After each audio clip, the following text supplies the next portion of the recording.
Okay, thank you very much for the invitation to speak here today. It's my third time at the ICTS, and I've always enjoyed my visits here.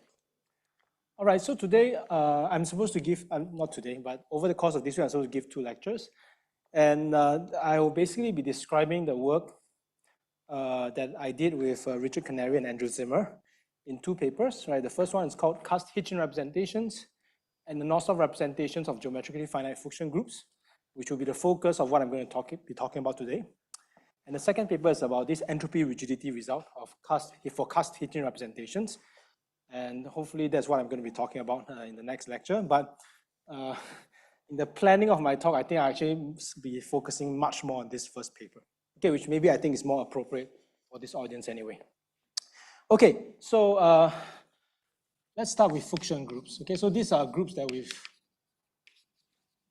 seen showed up in some of the previous lectures already, but let me tell you what I mean. So a function group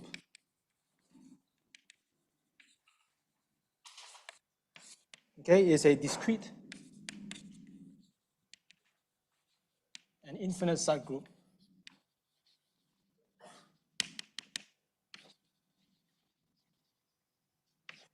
of PSL2R, okay, which I'm thinking of as the group of orientation preserving isometries of H2, okay? So whenever you have a function group gamma, okay, then you can define this thing called the limit set of the group. Okay, so the limit set of a function group gamma, right, is the set of limit points. So this definition of the limit set is set of limit points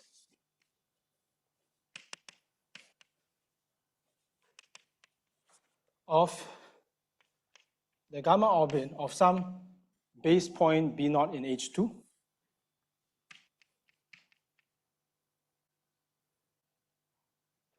right? And right, so a set of limit points, and this is this set lies inside of okay, let me call it lambda gamma, and this lies inside of the visual boundary of H2. Okay, and this so what's the picture? Let me draw a picture for you. So this is my picture of H2. So I'm using the Poincare disk model here. Okay, so inside of B0, I choose my base point. Inside of H2, I choose my base point B0.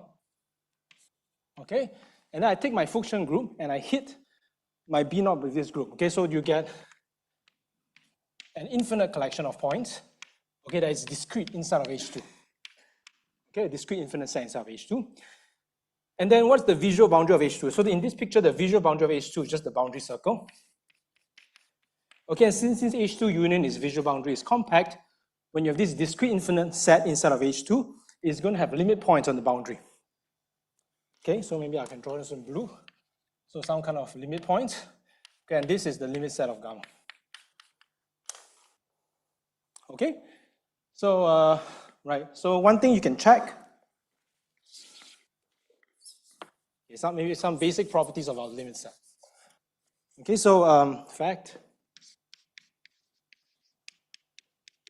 So first, the limit set of gamma inside of the visual boundary of H2 is closed. A gamma invariant subset.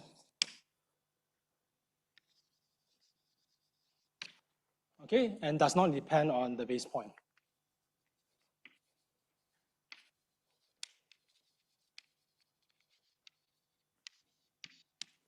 Okay, so if you change your base point, the orbit will change, but the limit set you get at infinity doesn't change. Okay. Second, the size of the limit set. Or you have 3 possibilities. Either it's, I mean, here my group's infinite, so it cannot be empty. Okay, so you can have 1 point. You can have 2 points, or it can be infinite.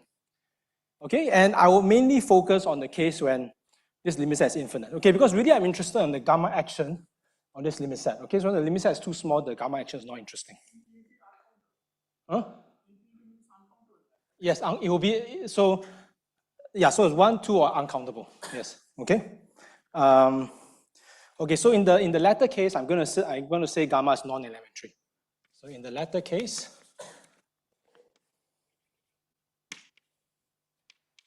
gamma is non-elementary.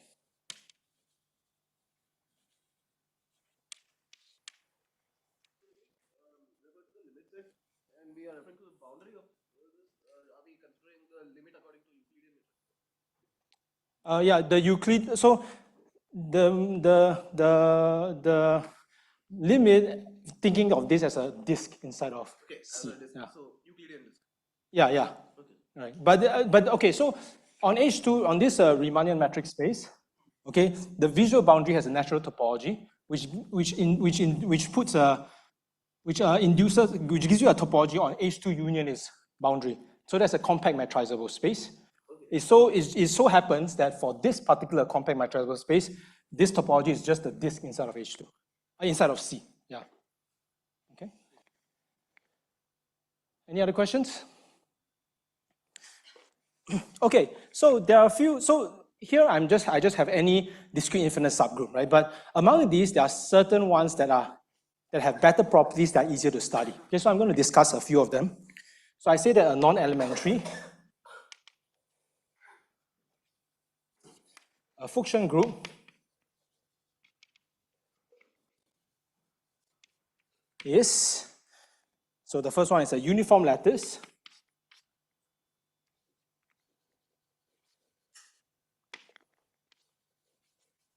Let's give my group a name. Gamma is a uniform lattice if H2 quotient by gamma is compact.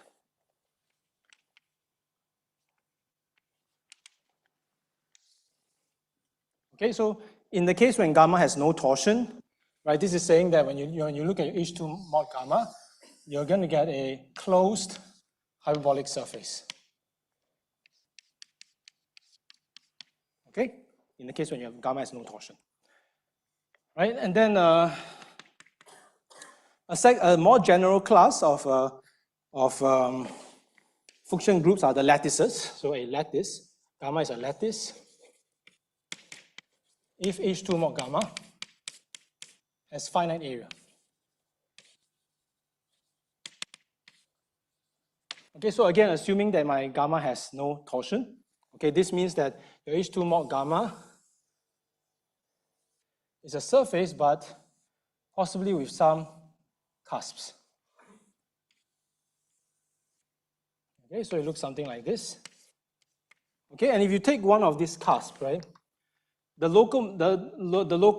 local model for this cusp. Okay, so this cusp, right, is going to look like something like you take a hollow disk inside of H2. So maybe if you, okay, so now if I use the upper half plane model, here's my H2. Okay, I take a hollow disk center at infinity. So you pick any number you want, and you look at all the points whose y coordinate is larger than that number. Okay, so this is a subset of the disk. Okay, so I'm going to take this, call this hollow disk H. And the local model for this guy is, this is H, quotient out by the subgroup generated by this 1101. Okay? All right, so these are lattices. Okay? Another class of function groups that people often consider are these things called the convex co-compact subgroups. So I say that gamma is convex co-compact.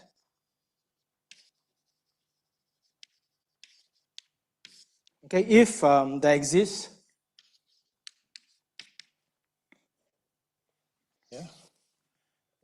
a non-empty closed convex gamma invariant subset, which I call C inside of H2, right, such that C mod gamma is compact. Okay, so again, assuming my group has no torsion, this kind of surfaces look something like this.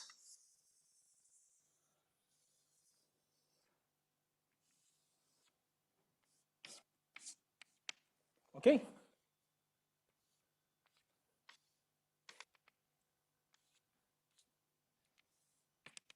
Okay, so it looks something like this. So there are these infinite parts, but you understand what the infinite parts are, because if you look at this peripheral element, there's a unique geodesic representative in its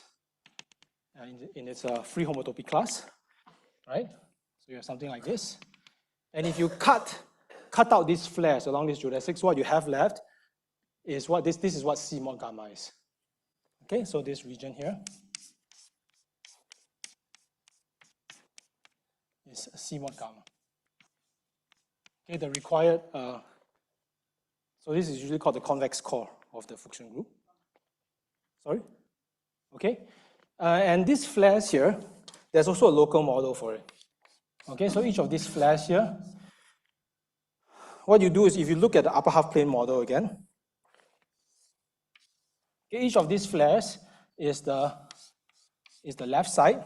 Okay, you look at all the points x, y in the upper half plane where the x coordinate is negative, and you quotient that out by scaling. Okay, so I'm going to call this h. Okay, h is here is horizontal, here is half plane. Okay, and so this is h quotient out by something of the form lambda 0, 0, 1 over lambda, right? Where lambda is some fixed, is the group generated by an element like this, where lambda is some fixed number which is larger than 1. Okay, and if you change your lambda, that corresponds to changing the length of these geodesics. Okay. Now, topologically, this kind of surface and this kind of surface is the same, right? Okay, but the geometry on the surface is very different. Okay, so for example, if you pick a point, okay, if you look at the unit tangent bundle of this surface, right, and you pick a unit vector there and you follow the flow line of that unit vector, right?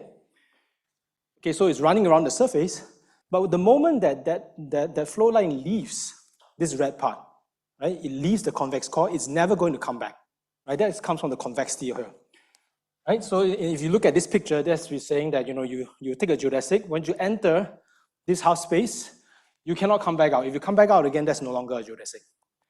For these guys, though, you can find geodesics that go arbitrarily deep into the cusp, and they come back out again. Because you see, here you can have geodesics of H2 that gets arbitrarily deep into the cusp, and you can still come back out again. Okay, so dynamically, so what I've described there is just the non-wandering set of the unit tangent of the geodesic flow on the unit tangent bundle of H2. And in this case, the non-wandering set is compact. In this case, the non-wandering set is not compact, but we understand where the non-compactness comes from. It comes from entering and exiting these cusps. Okay, so in some sense, from the dynamics of the geodesic flow, this kind of guys is much easier to understand than this kind of guys. You don't have to worry about the cusp.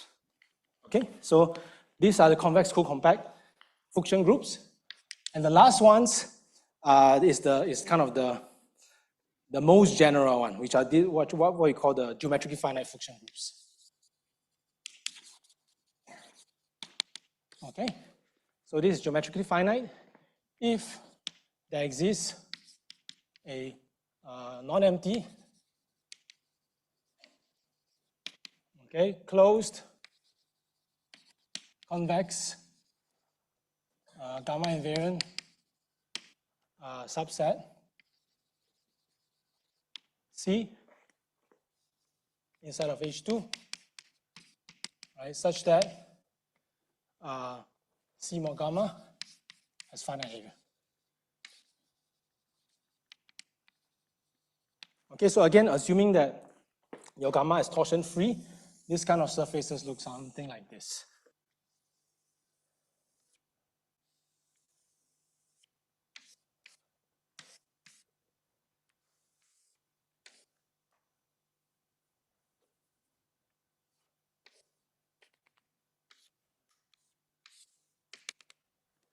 Okay, and the convex core of this surface, the C mod gamma, is this entire part.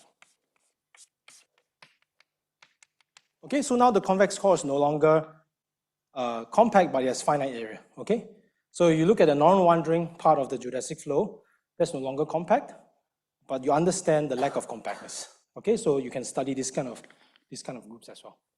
Okay, so these are the four most commonly studied flavors of Fuchsian groups. Of course, the uniform lattice is an example of all three of these. So uniform lattices are lattices, they are convex co-compact, and they are geometrically finite.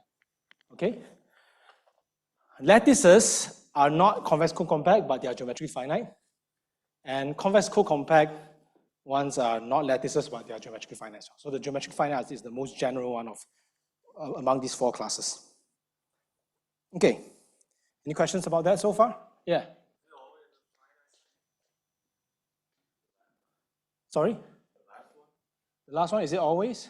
Finite. Yeah. So the compactness tells you that you only have finitely many cusps and only finitely many of these flares and finite genus. Okay? The fact that this is finite area. Yeah. Okay. Any other questions? Okay. Where am I supposed to stop? Maybe here?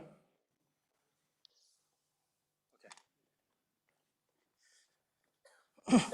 All right, so now we can talk about the Hitchin representations. Okay, so this is in the case when gamma is a torsion-free. Okay, maybe I'll just say just co-compact like this.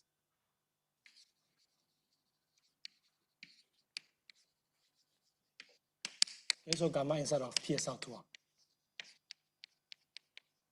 is a co-compact like this. Okay, so maybe the first fact that we need is that in the case, gamma is a geometric finite Fuchsian group. There's an alternative characterization of this. Okay, this is if and only if gamma inside of PSL2R right, is a finitely generated Fuchsian group. Okay, so I guess maybe I should say if gamma is a Fuchsian group being geometrically finite, it's the same thing as being finitely generated. Okay. So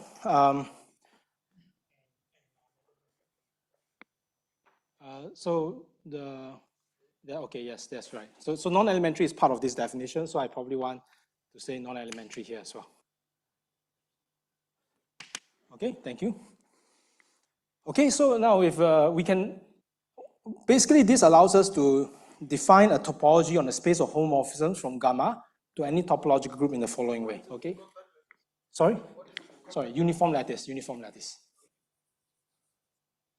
Sometimes I'll write co-compact lattice. I always mean uniform lattice. Okay. So so choose a finite generating set.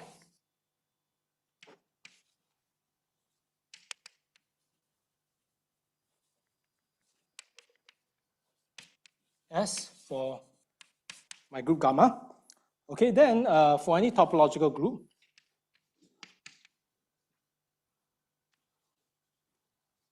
G, okay, you can embed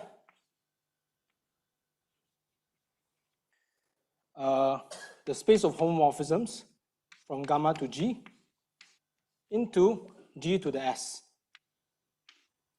Okay, where here we take every representation and you just evaluate this representation on the elements in your generating set.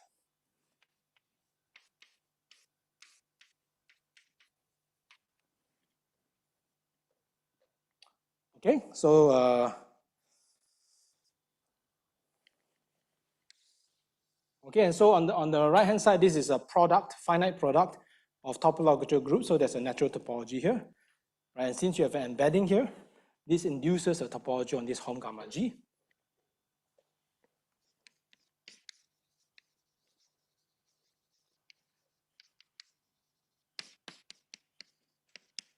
Okay, and then you can verify, so the fact that you can verify that this topology does not depend on S.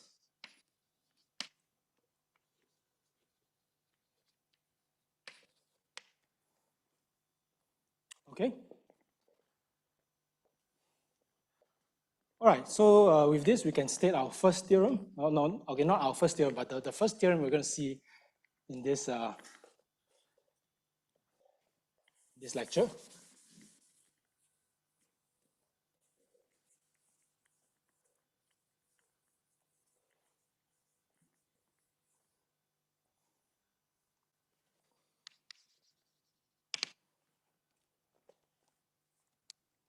Okay, so let gamma be a uniform lattice.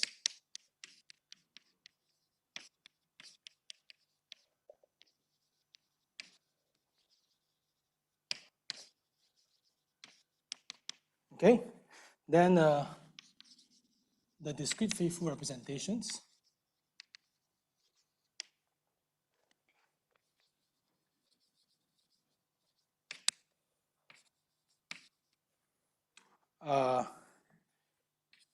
In Hom gamma PSL2R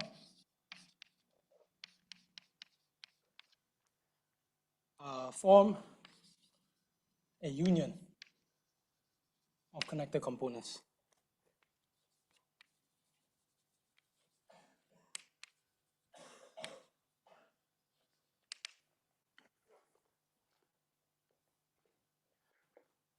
Actually, I don't know who proves this theorem first. Does anybody know? Goldman? I don't really go. Okay, so I think maybe I said so you want to show there's a union of connected components, right? So you want to show these properties open and closed. So the fact that it's closed is a consequence of the Margulis lemma.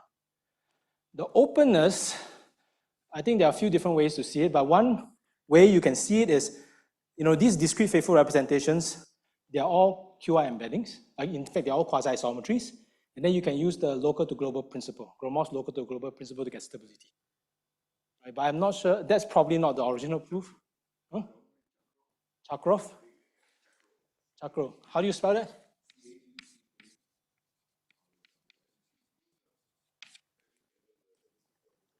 Yeah, okay. But yeah, but this is like a kind of a well-known result at this point, okay? Right, and maybe a remark to kind of justify. Yeah, that's right. Yeah, that's right. Right. Okay. So yeah. Okay. So in the case if to tie this back to the conference, right? If gamma in PSL2R, right, is a torsion-free uniform lattice.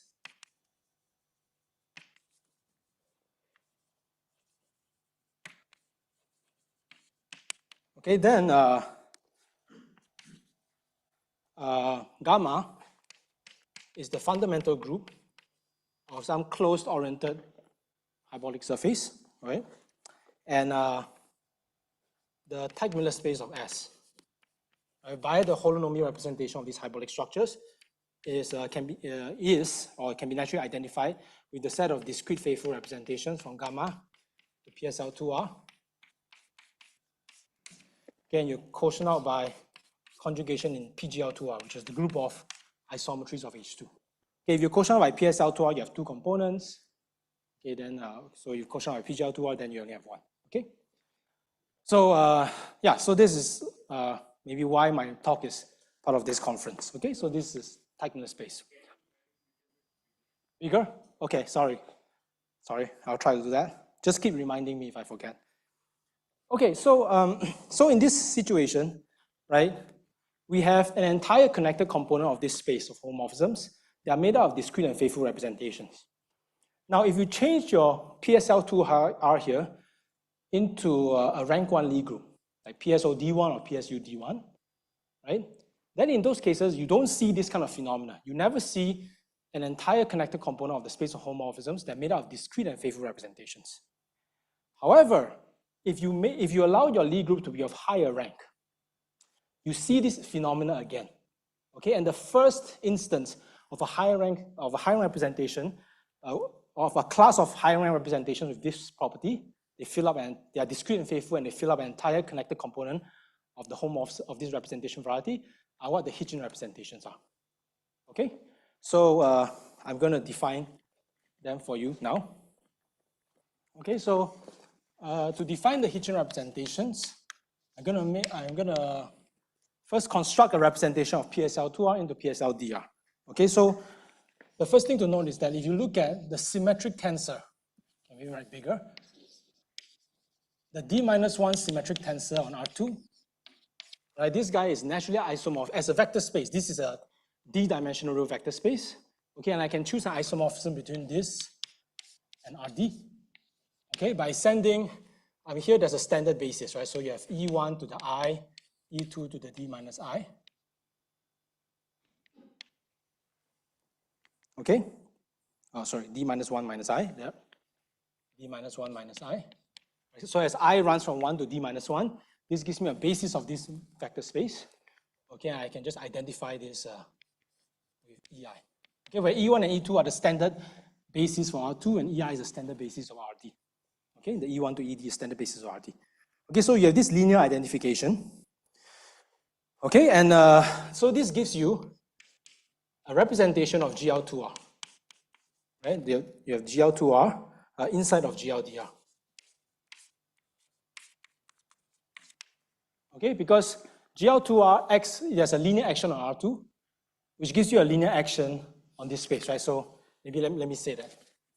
So GL2R X on this symmetric tensor, okay, by G. I just need to tell you what it does on the basis, right?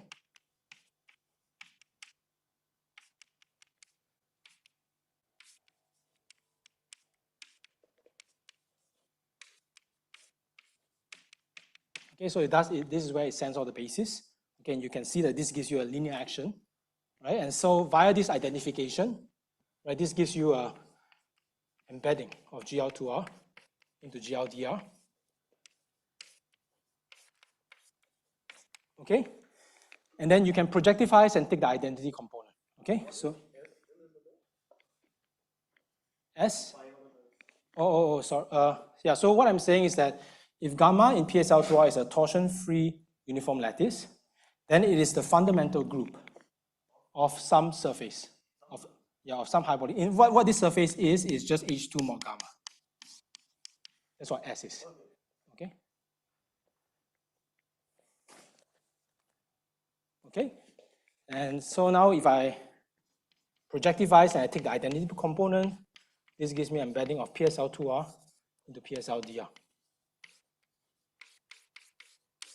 Okay, I'm going to call this guy iota, this representation. Okay, so it turns out that by the representation theory of SL2R, you know that this is the unique up to conjugation irreducible representation. Okay. Okay. So definition. Okay. So let gamma and PSL2R be a uniform lattice.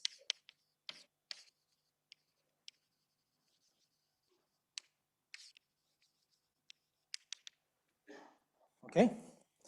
Then a representation rho from gamma to PSL dr. Okay, is it's called a Hitchin representation. Okay, if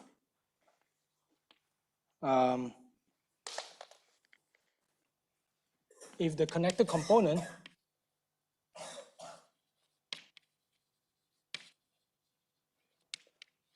of the space of homomorphisms from gamma to PSL dr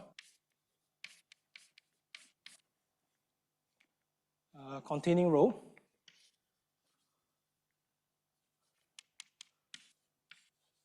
also contains iota composed with J for some discrete faithful. Some discrete faithful representation from gamma to PSL2R. Okay, so what I'm doing here is I take any discrete faithful representation from gamma to PSL2R. Okay, I post-compose it with this iota, right? So now that gives me a representation from gamma into PSL dr, right? And then I continuously deform, right? So it means I take the connected component of this space that contains that guy. Okay, and any representation I can get by this continuous deformation is called a Hitchin representation. Okay, so by definition, these Hitchin representations form entire connected components of this space of homomorphisms. Okay, and so the question that Hitchin asked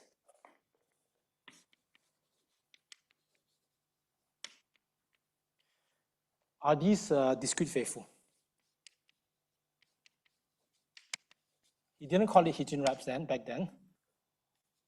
Okay, he used to call, so what he did was he looked at the space of homomorphism gamma to PSLDR, considered the conjugation by PSLDR, and the space of conjugacy classes of these kind of representations, he called them that component the Teichmüller component.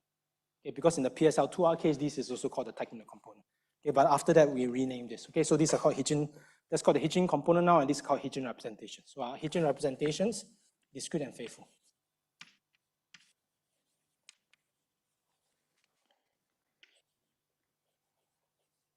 By the way, faithful just means injective. Discrete means as discrete image, okay? So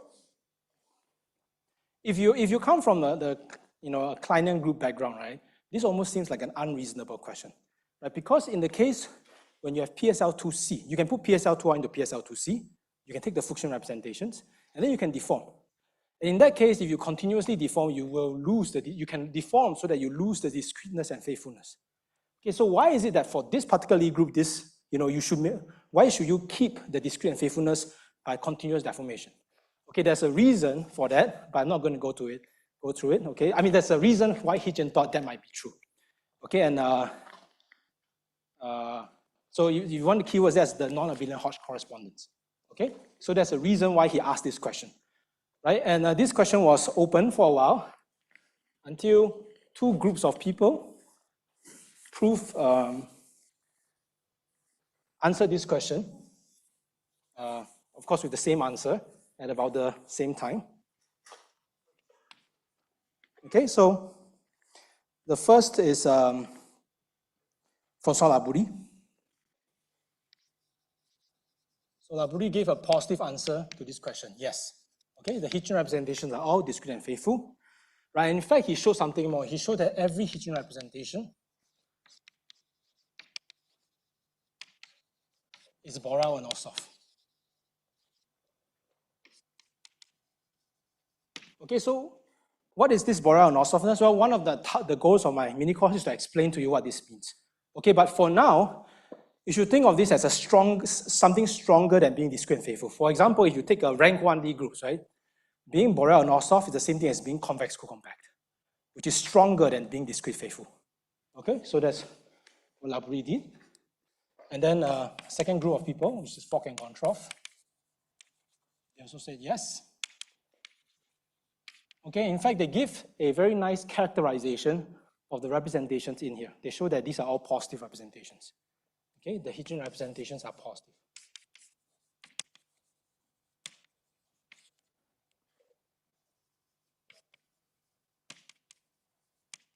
Okay, another goal of my mini course is to explain to you what this positive means. Okay, but for now, in the case of PSL2R, this is saying that when you have a discrete faithful representation from gamma, okay, you have a representation from gamma to PSL2R.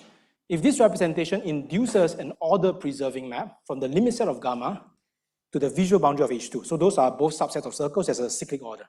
If it's order preserving, that's what positive means in the PSL2R case. It's order preserving. Okay. Yes. Positive, sorry, let me.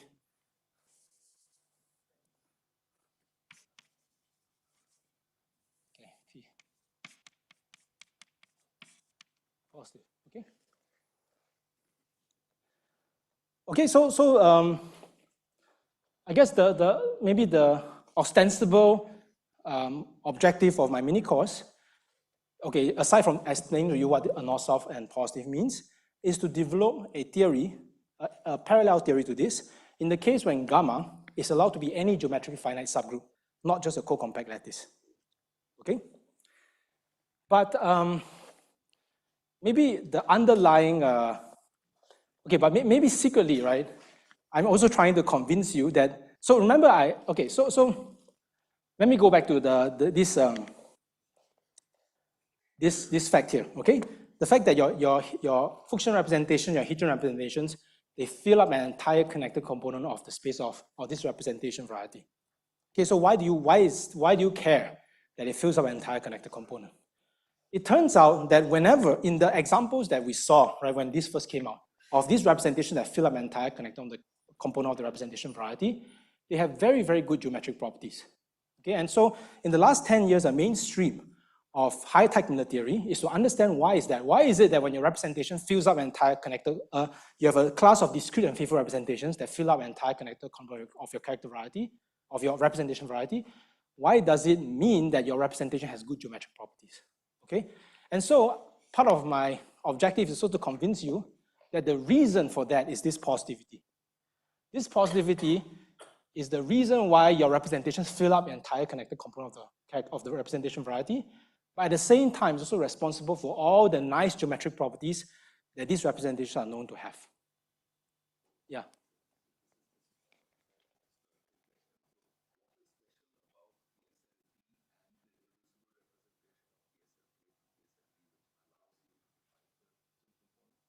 So that's what, okay, so I think, so my opinion is that that is a red herring. Really what's happening is the positivity. So it turns out that the Fuchsian representations from, if you take this irreducible representation from PSL2 to PSLDR, and you take a Fuchsian representation and you post-compose, right? That representation turns out to be positive, whatever that means. Okay, and this positivity property is open and closed. That's what you prove. That's what you need to prove. Okay, and that's why it fills up an entire connected component. But at the same time, this positivity also gives you a lot of geometric properties of your representation that other convex co-compact or other Anosov representations do not have.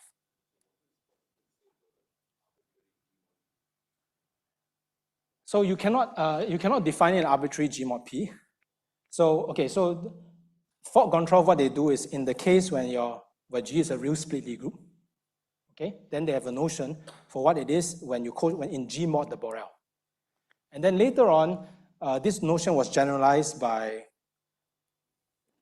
Bichat and Wienhardt, right, to more general class of Lie groups and more general Borel subgroups. They call this data positive structures on the group and data positive representations. Okay, so actually a lot of what I'm going to tell you in this mini course also carries over into that setting, but to keep things simple, right, I'm going to focus on this fault control positivity in the PSLDR situation. Okay. Any other questions?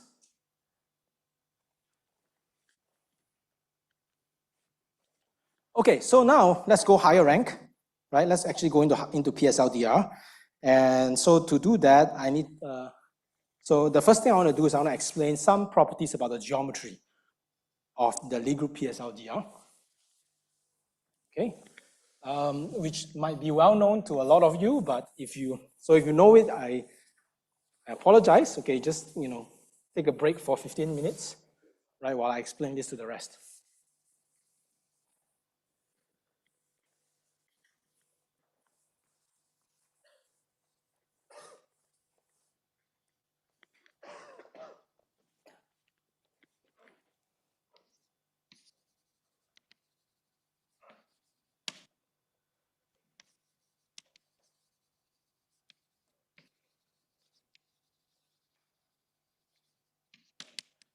Okay, so these are about semi-simple Lie groups and Riemannian symmetric spaces.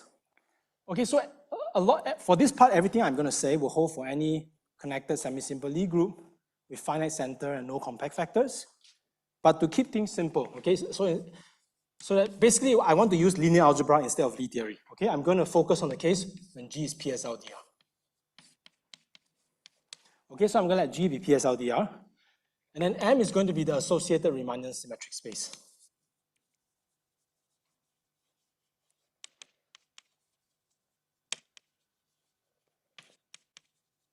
Okay, so this is a Riemannian metric space on which you have a transitive PSLDR action by isometries. Really, so this is a G space, right? As a G space, you can think of this space here as the set of inner products on RD with unit volume.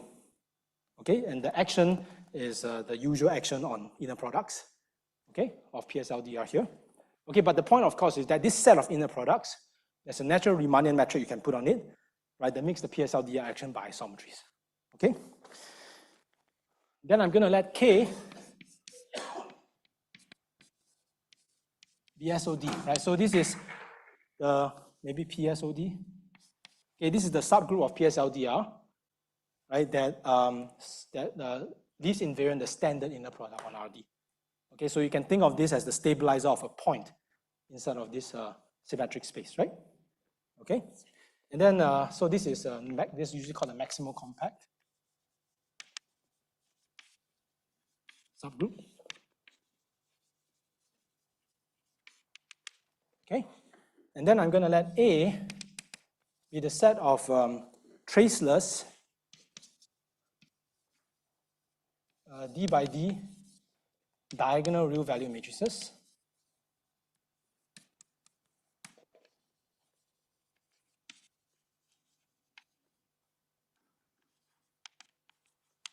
Okay, traceless D by D diagonal real value matrices.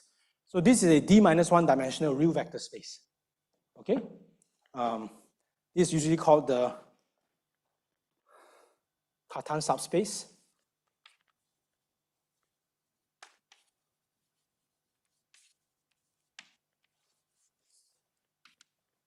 Okay, and this K and A is really I mean, if you're familiar with Lie theory, this is really the data coming from a choice of a Cartan decomposition of your Lie algebra of G. Okay, and finally we have this A plus, right, which is the set of matrices in A. So these are the diagonal matrices in A, in this Cartan subspace, so that the diagonal entries are weakly decreasing down the diagonal.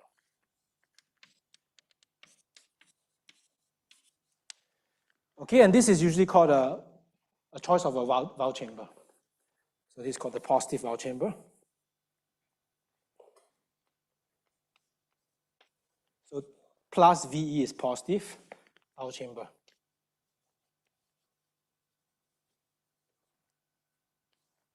Okay.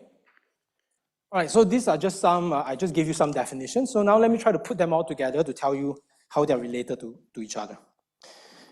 Okay, so maybe I'll write this as a series of facts. Okay, so the first fact is that as a G space, you can identify M with G mod K. Okay, as a G space. Okay, but when you make this identification, you have to be careful, right? Because you're secretly choosing a base point in M. M is a G homogeneous space. When you make this identification, you're picking a base point in M, namely the point M that's stabilized by K. So under this identification, that corresponds to the identity coset here. Okay, but at G space, they're the same. As G spaces, they're the same. Second, if you take this A, right? So this A here, I mean, the Lie algebra of PSLDR are the set of traceless D by D real value matrices. Okay, and so A is a subspace of the Lie algebra, so you can exponentiate it. You can exponentiate this entire subspace. So now this is a set of points in the Lie group, and then you can look at the left cosets corresponds to these guys inside of G mod K, which is inside of M. Okay, so this guy here inside of M is a maximal flat.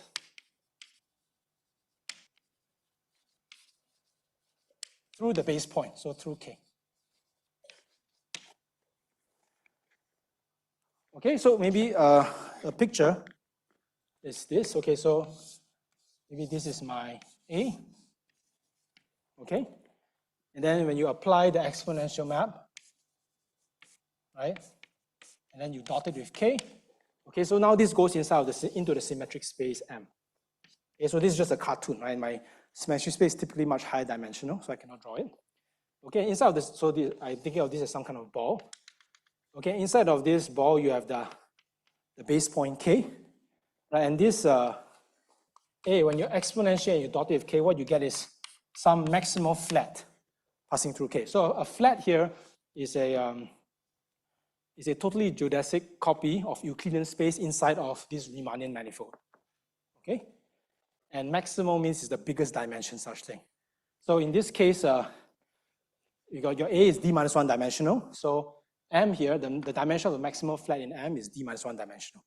Okay, so that's what you mean when we say that the rank of the Lie group is D minus 1 in this case, right? It's the dimension of this maximal flat in the symmetric space. Okay, and then where is A plus here? So A plus, right, you see look at the definition, right? This is a simplicial cone inside of this vector space A. So here I have my origin, and then I have this simplicial cone. Okay, so this is A plus. Okay, and so when you exponentiate it, you get this sector inside of this maximal flat. Okay, under this map. Okay, so what is the significance of this sector? So let me state this as the next fact.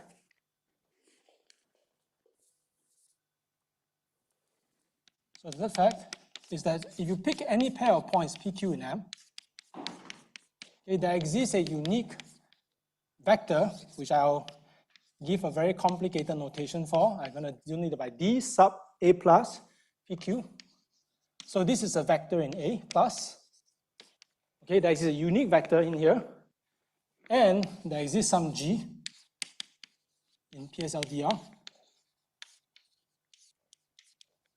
Okay, such that G sends the pair of points PQ to the identity coset K, the base point, and X of D A plus PQ of K. Okay, so let me draw a picture to illustrate this. So here I pick any pair of points PQ, okay, in my symmetric space. So what I'm claiming is that there is some G, some limit of PSLDR that moves my P to K. So this is K, which is GP, and moves your Q to some point inside of this red sector. Okay, so this is my GQ. Okay? So there might the G that does this might not be unique, okay, but the GQ is unique. Okay, and so there's a unique vector here, which is what my dA plus PQ is, that when you apply exponential dot K, you get this point. Okay? So this guy here is usually called the Wald chamber value distance between P and Q. And it's a distance in the sense that it's a complete invariant of pairs of points in the symmetric space up to the G action.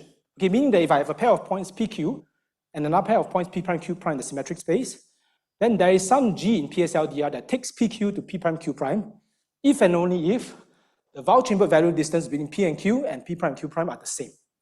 Okay, so in rank 1 symmetric spaces, that's what the distance does. Right? So we call this the Wald chamber value distance. Okay? Any questions about that?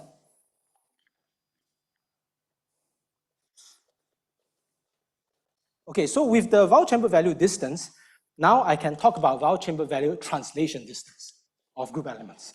Okay? So let me give you a definition. Okay, so the Cartan projection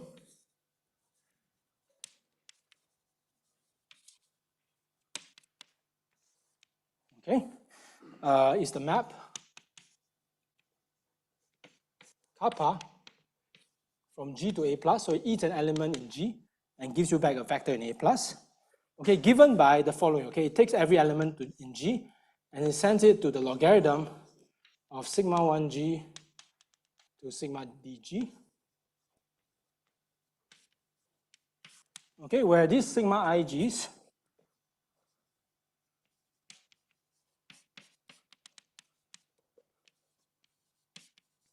right, are the singular values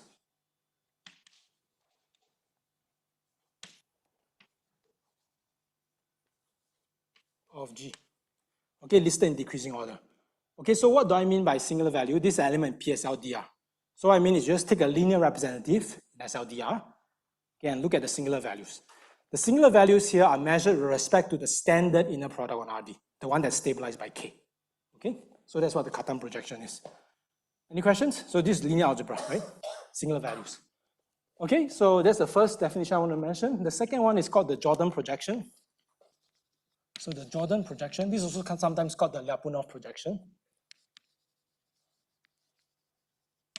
Right, it's a map lambda, again from G to A plus. Okay, and what it does is it takes G to the eigenvalue data of G. So log of lambda 1G, log of lambda dg. Okay, where lambda 1G to lambda dg are the modulus. So the absolute values of the eigenvalues, generalized eigenvalues of G.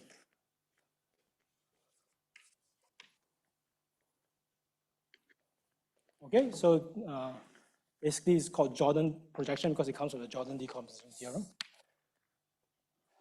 Okay, and then, okay, so how is this related to the symmetric space? So here I'm going to list you a few facts again. So first, this dA plus of k gk. Okay, how far G translates the base point k in this vowel chamber value sense is exactly what this Cartan projection is. Okay, so whenever you see singular values, you should always think of this as how far you're translating into the base point in a symmetric space, but in the vector value sense. Okay? And then second, what is this lambda G? Well, if you take kappa of G, you take this to the power of n, okay? And then you divide by n, and you take the limit as n approaches infinity. Okay, this is lambda G. Okay? So in the case of PSL2R, right, this is the log of the top single value over the bottom single value of a group element. That's how far you translate the base point, the origin in the Poincare disk. And this is just this is the eigenvalues, right? So this is telling you the length of the curve, the free homotopy class of the geodesic representative. Okay, that's what the eigenvalue data is. Okay, and finally, with respect to the symmetric space, this tells you that the distance. Okay, so it's a fact, okay? The distance in M between the base point and G times the base point, this is just the length of this Cartan projection. So length here is with respect to the killing form, right, on A. Okay, and the infimum, the minimal translation distance. So the infimum over all x in M of the distance in M between x and gx. Okay, this is the norm of the length of lambda G. Okay, so basically, these properties about the translation distances, lengths in the symmetric space, really they are just eigenvalue and singular value data. Okay, any questions about this? Okay, so if you don't like your distances to be vowel chamber value, right? You want a number, okay, to tell you how far G translates a point. Okay, so of course, one thing you can do is this, but this loses a lot of information. You're taking the norm instead of the vector, right? So what you can do instead is, if you pick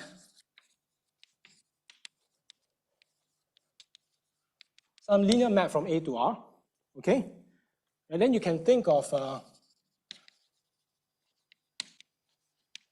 phi evaluated on kappa G, right, as how far G translates the base point K in M, but in a certain direction given by phi.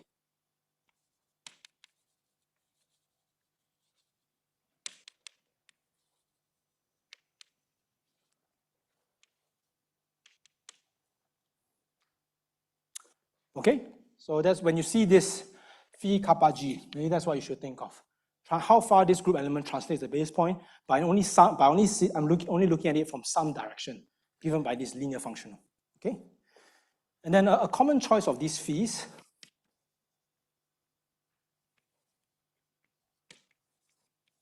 are these things called the restricted simple roots, right? Is things of the form alpha J in A dual, where this alpha J is the linear map that takes every diagonal matrix, right, to the difference between the jth and the j plus 1 entry. Okay, so these are linear maps. So, what are these, right? So you have this convex polyhedral cone A plus instead of A, right? So these linear functionals, these alpha j's, these restricted simple roots, are exactly the ones whose kernels give you the faces of this valve chamber. Okay.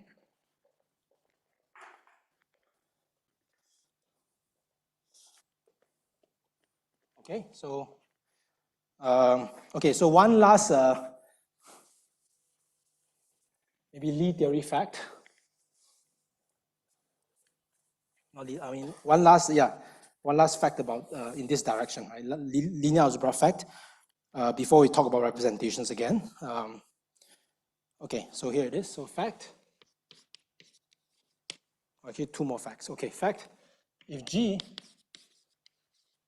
in PSLDR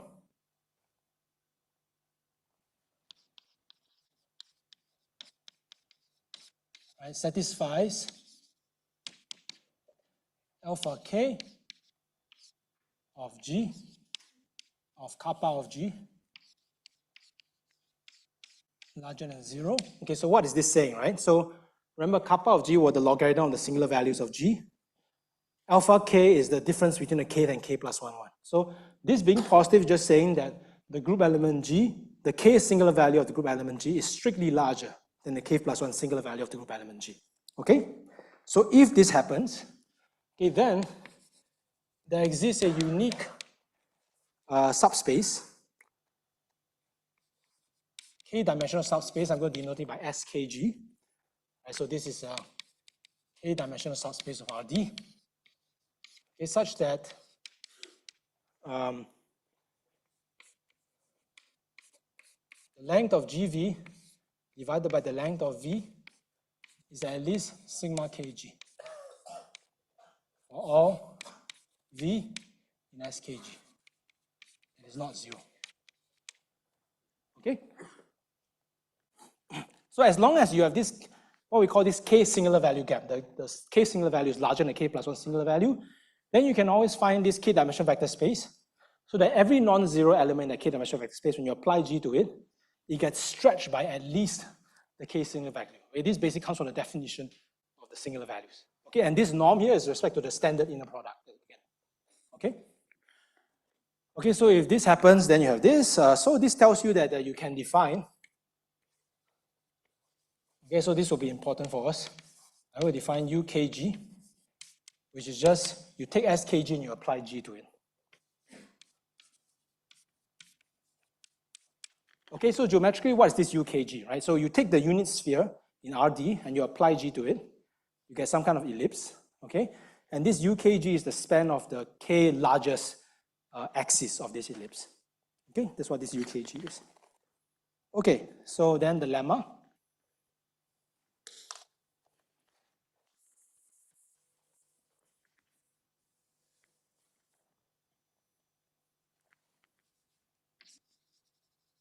Okay, so this is really just a linear algebra lemma, but I'll use it a lot.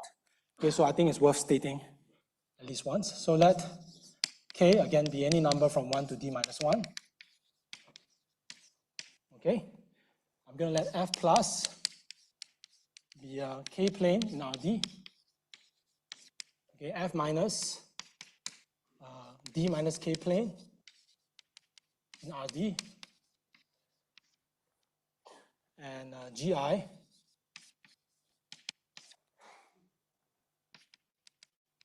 a sequence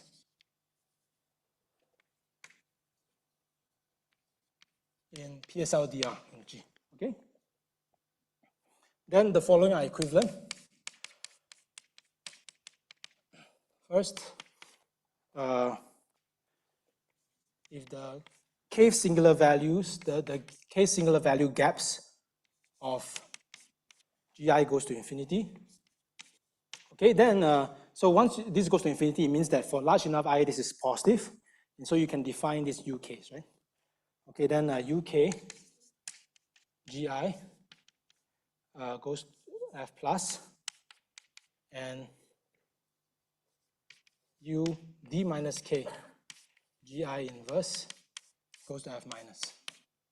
Okay, so if you invert a group element, the K singular value becomes a D minus K plus 1 singular value, and the K plus 1 singular value becomes a D minus K, the 1 over the D minus K singular value. Okay, so if you have singular value gaps for GIs, you have a D minus K singular value gaps. If you have k singular value gets for GI, you have d minus k singular value gets for GI inverses, and so you can also do this. Okay, this is defined. Okay, so whenever this happens, so this is one way to say it. A second way to say it is that GI of f goes to f plus for any f in GR KRD, okay, transverse to f minus. Okay, so transverse here means that f plus f minus spans all of RD. Okay, and then third, this is the same thing. Okay, this is symmetric, so GI inverse f converges to f minus for f in GR d minus k of RD transverse to f plus. Okay, and the fourth property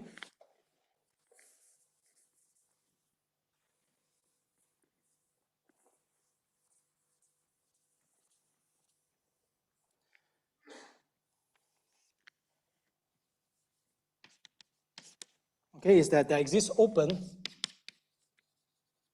U plus in GRKRD and U minus in GR D minus KRD, okay, such that GI of U plus converges to F plus and GI of U minus converges to F minus. Okay, so what is this lemma really saying, right? This is giving you a geometric description of what it means when the singular values of GIs go to infinity in terms of the action on the Grassmannians. Okay, so having your singular value goes to infinity means that if you look at this, if you apply your sequence of good elements to flags, right, you have this kind of strong attracting and repelling dynamics going on. Okay, as long as your flag is not transverse to the repeller, you apply GIs to it, it's going to get sucked to the attractor. Okay, and this says that as long as you can find open sets, that's good enough. Okay, you have this kind of behavior as well. Okay, so now we can get to our first class of representations. So definition, let gamma be a function group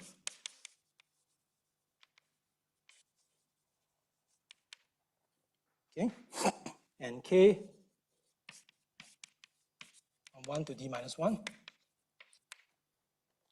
Okay, then a representation rho from gamma to g by PSLDR is k transverse. If there exists a map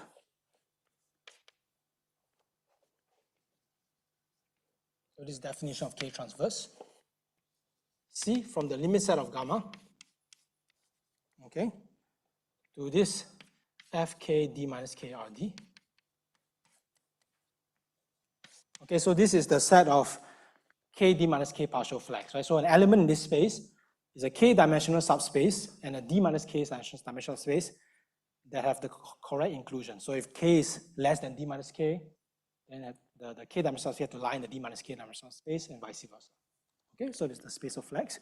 If there exists a map, okay, that satisfies the following property.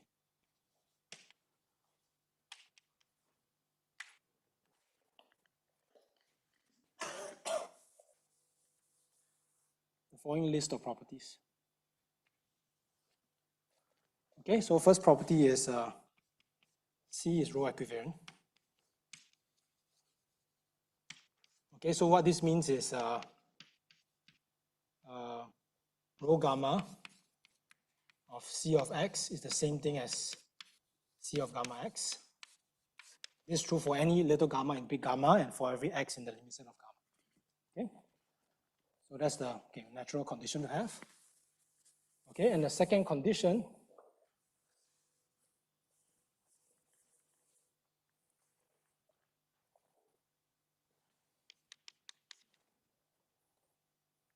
Okay, C is transverse.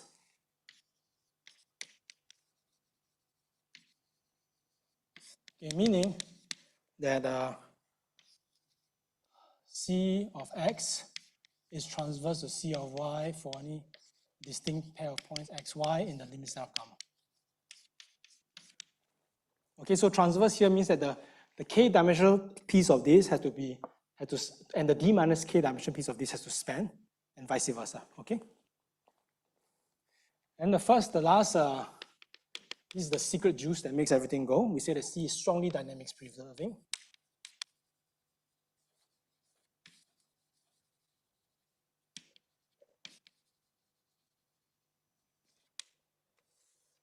Okay, if meaning that if gamma I is a sequence in gamma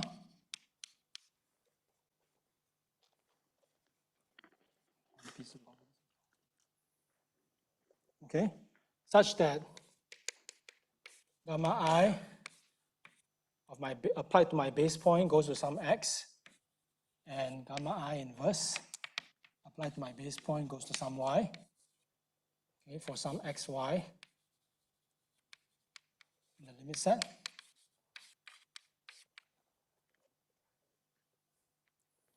Okay, then rho gamma I of f converges to C of x for all f transverse to C of y.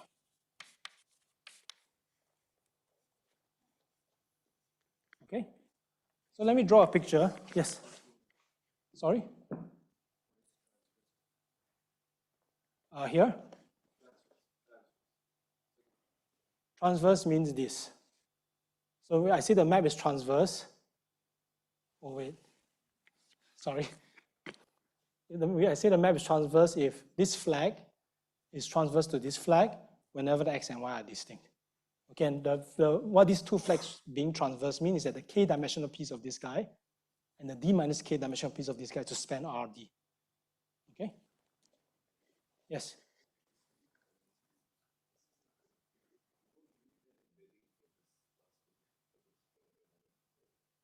But the transverse ensures that it's embedding.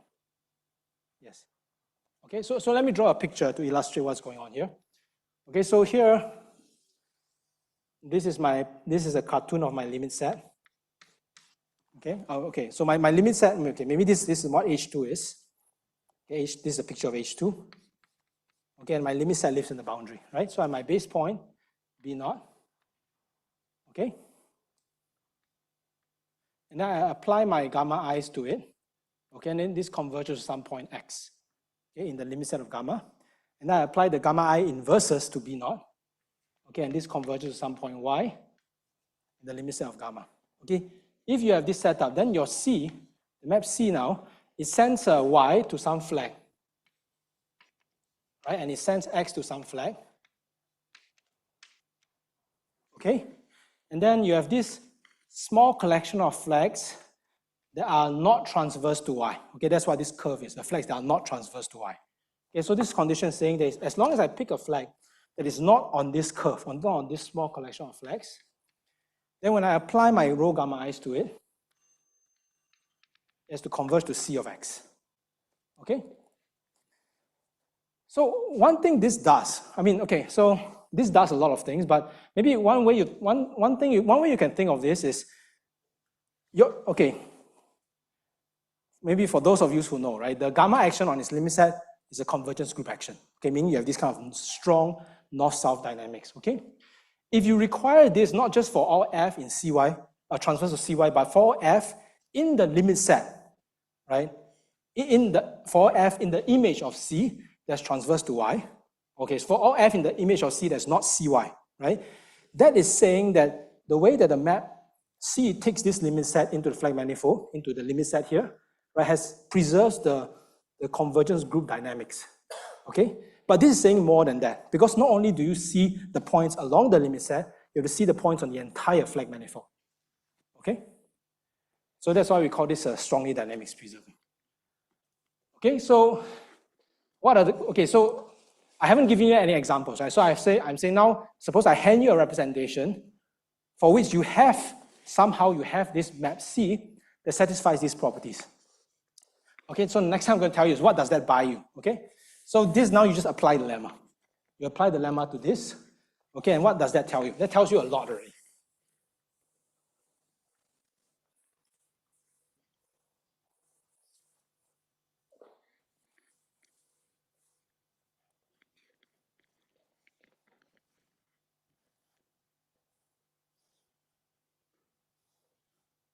Okay, so this tells you that, maybe I'll finish with this proposition. So suppose rho from gamma to G is transverse. Okay, then the following properties hold. First, there exists a unique rho equivariant continuous transverse map.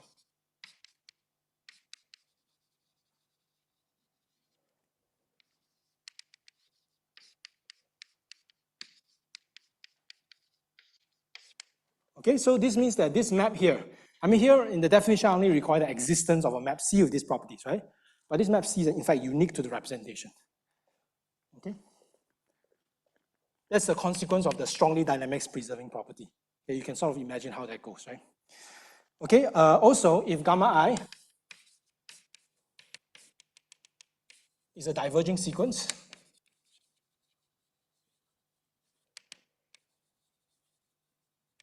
in gamma,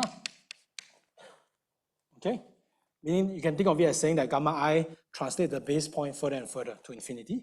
Okay, then sorry, this is K transverse. Okay, my definition, right? K transverse. Okay, then the K singular value of kappa of rho gamma I has to go to infinity. Okay, so singular values have to grow as long as your group elements is sequence that's diverging. Okay, so this is usually called the K divergent property. This is number 2. Okay, third, okay, if gamma I is a sequence, okay, such that gamma I B naught converges to X and gamma I inverse B naught converges to Y. Both X and Y lie in the limit set, okay? Then, if you look at the UK of rho gamma I, okay, this has to converge to CKX, okay, and UD minus K of rho gamma I has to converge to CD minus K. Okay, maybe let me try the inverse version. Right. Okay. So this is telling you, okay, so what is this telling you? Right? This is telling you that the image, if you look at the image of C, you can figure out what the image of C is by taking limits of this kind of subspaces, this UK rho gamma I's. Okay, so this is usually called the K Cartan property, part 3, okay. Okay, and then this also tells you that rho is type preserving.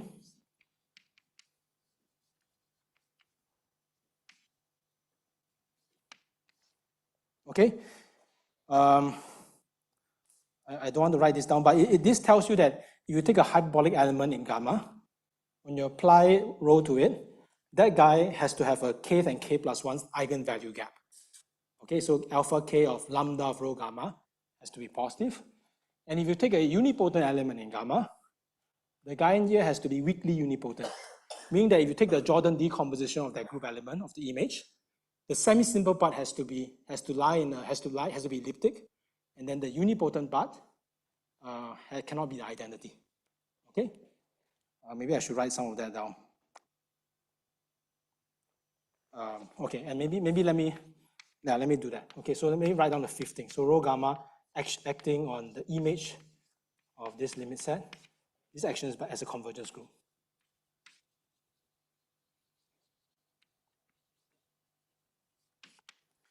Okay, so I think my time is up. So maybe let me just say one last thing, right? So even though here, I did everything for a Fuchsian group, you can do this much more generally, okay? So what you need is a metrizable space X and a group gamma that acts on the metrizable space as a convergence group action. You can make this definition. Okay, you don't have your base point, but you have to say this entirely using the convergence group action. Okay, and you can say this, and all of these properties will hold. Okay? Okay, so the next time, I will define for you what's a positive, what it means for representation to be positive. Positive representations are in fact transverse, K transverse for every K. So they have all these properties. And then we'll also show that we'll define what's a Anosov representation. And we'll show, and that only makes sense for geometrically finite Fuchsian groups. And we'll show that Anosov representations also is equivalent to being K transverse for every K when you are geometrically finite. Okay, so yeah, let me stop here. Thank you.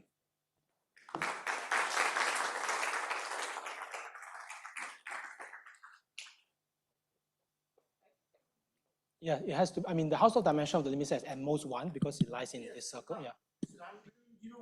Yes. Right? Yes. Now, for the convex co-compact case is run between 0 and half, right? When you're co-compact, yes. No, then your limit set is everything, so it has to be 1. The Hausdorff dimension of the limit set is the entire visual boundary. No, for convex co-compact case. For convex co-compact case. Is 0 half, right? I think you can make it bigger, no? Why is it just 0? Why is it half? No, I just asking. No, I think you can make it bigger than half. Okay. Right. And for lattice of finite area, is it for half and 1? Or No, 0, 1? No, in that case, again, the limit, if you're a lattice, right, even with finite area, the limit set is everything. It's the entire visual boundary of H2. Okay. So in that case, the Hausdorff dimension is still 1. Okay. So for lattices, the Hausdorff dimension is always 1. Okay? Okay. But for convex, if you're convex co-compact, when you have gaps, when your limit set is not everything, then the Hausdorff dimension can possibly be smaller. You can make it go all the way to 0. Okay. Thank you. Yeah.